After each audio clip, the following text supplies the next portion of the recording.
AP రాజధాని అమరావతిలో కీలక పనులకి ముందడుగు పడింది. రుణం విషయంలో హడ్కో సానుకూలంగా స్పందించడంతో అమరావతి పనులు ఇప్పుడు వేగవంతమవుతాయని మంత్రి నారాయణ చెప్పారు. ఏపీ రాజధాని అమరావతి అభివృద్ధిపై ఏపీ సర్కార్ స్పెషల్ ఫోకస్ పెట్టింది. ఇప్పటికే 5 ఏళ్లుగా నిలిచిపోయిన అమరావతి నిర్మాణాన్ని తిరిగి ప్రారంభించేందుకు కూటమి ప్రభుత్వం ప్రయత్నాలు చేస్తోంది. దీనికి ప్రపంచ బ్యాంక్ తో పాటు ఆసియా అభివృద్ధి బ్యాంక్ మరికొన్ని సంస్థలు కూడా రుణాలు ఇచ్చేందుకు ముందుకొస్తున్నాయి. ఈ క్రమంలో రాజధాని అమరావతికి సంబంధించిన రుణంపై హడ్కో కీలక నిర్ణయం తీసుకుంది. రాజధాని నిర్మాణానికి 11,000 కోట్ల రూపాయలు విడుదల చేయాలని హడ్కో నిర్ణయించింది. ఈ మేరకు ముంబైలో జరిగిన హడ్కో బోర్డు సమావేశంలో నిర్ణయించినట్లు మంత్రి నారాయణ స్పష్టం చేశారు.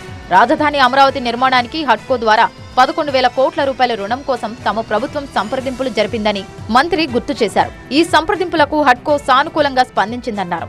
హడ్కో నిర్ణయంతో రాజధాని అమరావతి పనులు వేగవంతమవుతాయన్నారు. సచివాలయం, అసెంబ్లీ, హైకోర్టు వంటి మెగా ప్రాజెక్టులకు సిఆర్డీఏ త్వరలోనే శ్రీకారం చుట్టనుంది. ఈ క్రమంలో ఆయా ప్రాజెక్టుల పర్యవేక్షణకు ప్రాజెక్ట్ మేనేజ్మెంట్ కన్సల్టెంట్ల నియామకానికి టెండర్లు ఆహ్వానించింది.